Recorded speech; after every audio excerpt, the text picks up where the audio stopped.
Hello po, good morning everyone or good evening. Dito po tayo, magluluto po tayo ng chicken tinola at meron po akong green papaya at igigisa po natin siya sa bawang, luya at sibuyas. Bawang, luya at sibuyas at meron po ako ditong lemongrass. So ito po ang ating chicken at lalagyan po natin siya ng moringa leaves or malunggay. So, yan po. At samahan niyo ako sa ating pagluluto. Masarap ito ngayon kasi medyo may bagyo at tag-ulan. So, samahan niyo ako. So, ito na at tanggalin po natin ito sa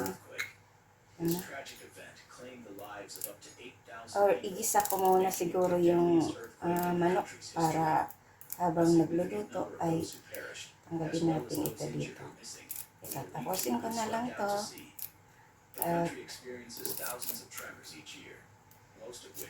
Matagal na kasi hindi ako nakakain na chicken tinola. Sagawa tayo kasi excited si Fred na magkaroon na chicken tinola. Favorite niya po yan. Ayan, so, magluluto muna tayo, magigisa tayo. So, ayan, start po tayo sa ating pagigisa. At sa ating chicken tinola. Ayan. So, yan. Lagyan mo. Ayan.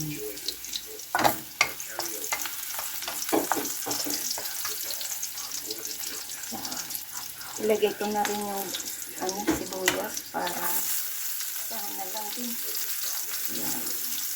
Bango bango ng ating panggisa.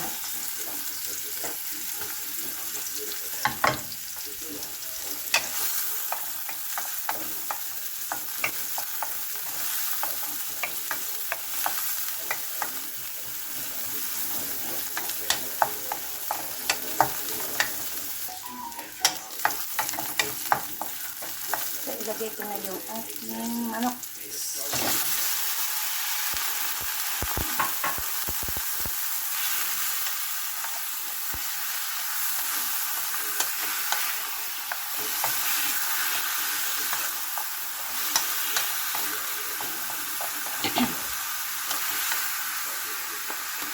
So, ayan, lagyan ko na siya ng black pepper.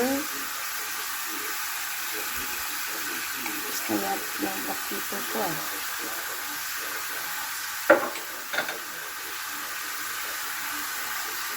Yung nagagat yung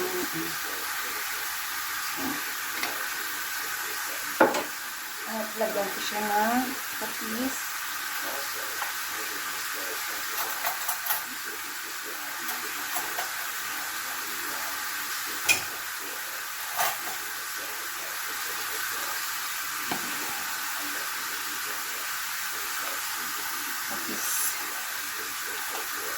At lagyan ko ng mozzarella.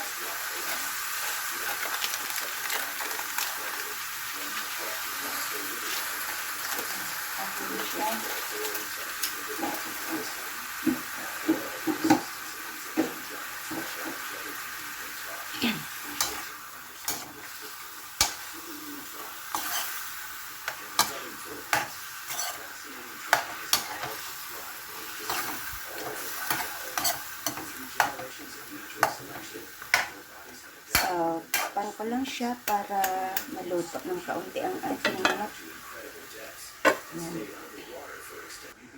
Check natin.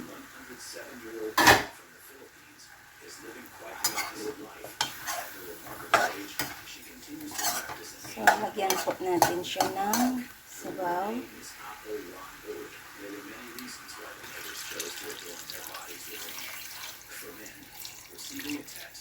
Ayan. So,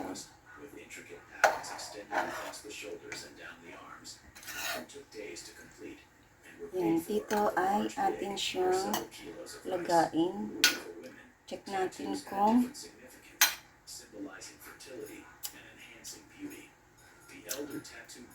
okay na yung timpla niya, pero mamaya ko na siya timpla na para sa kung tama ba ang alat. Ayan, so pakuluin muna natin. Ilagay ko na din dito ang ating lemongrass. So habang inaantay natin kumulo yun at maluto ang ating manok, ano natin itong ating malunggay. Dahon ng malunggay ko sa likod. Yan. Matagal na din hindi ako ng tinolang manok. Yan. Ito tayo.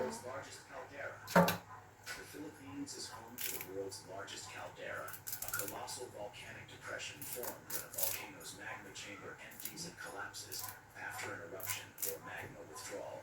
The recent discovery of a mega underwater volcano in the Venom Rise has captured the imagination of scientists, drawing comparisons. So, ayan po ang ating, pamulo na po ang ating tinolang manok. Lagay ko na po yung ating papaya.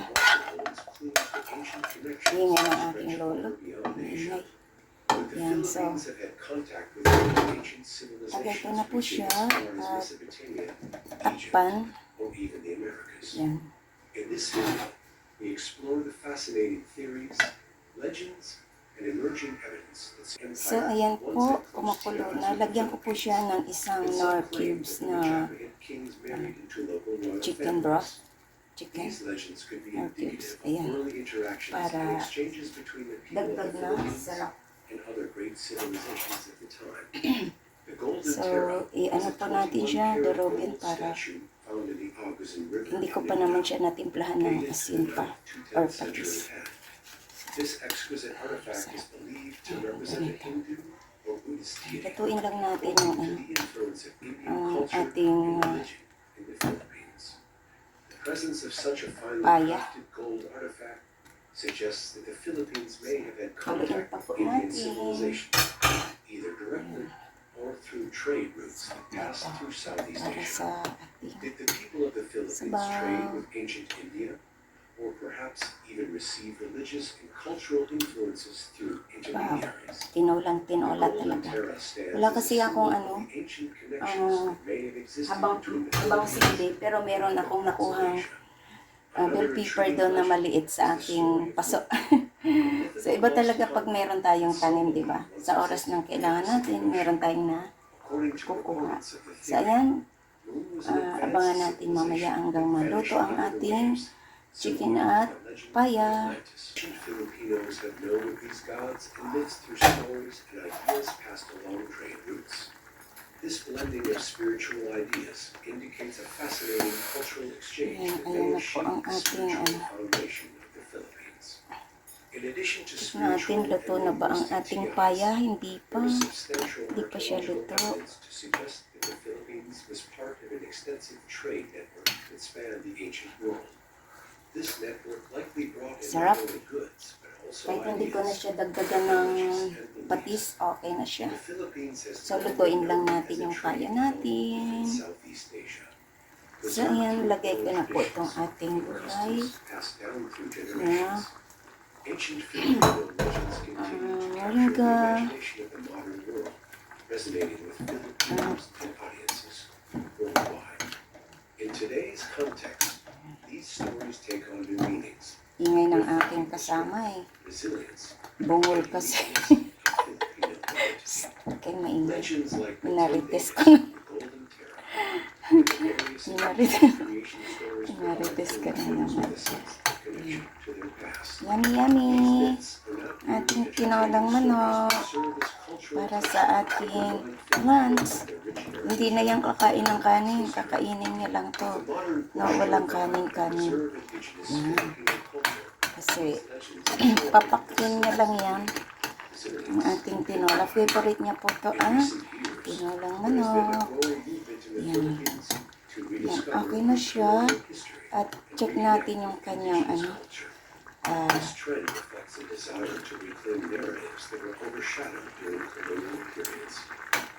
sarap. Art, Promise. and academic Ayan, research, parang ano siya. Filipinos So, are ayan. celebrating their ancient roots, finding inspiration Ilagay ko na po siya sa ating serving from bowl. their ancestors.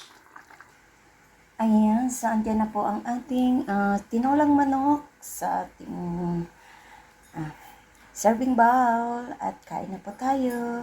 Thank you so much po sa inyong pagsama sa akin, sa aking premiere for tonight. At salamat po sa inyong support. At kain na po tayo, masarap po yan dahil bagyo ngayon. Ayan, masarap po umigop ng sabaw. Yan, dito lang yan matatagpuan sa paligid-ligid. Alam mo na, bahay kubo. Ayan. Sarap niya, sarap. Mainit-init pa. Kain na po tayo. Bye-bye!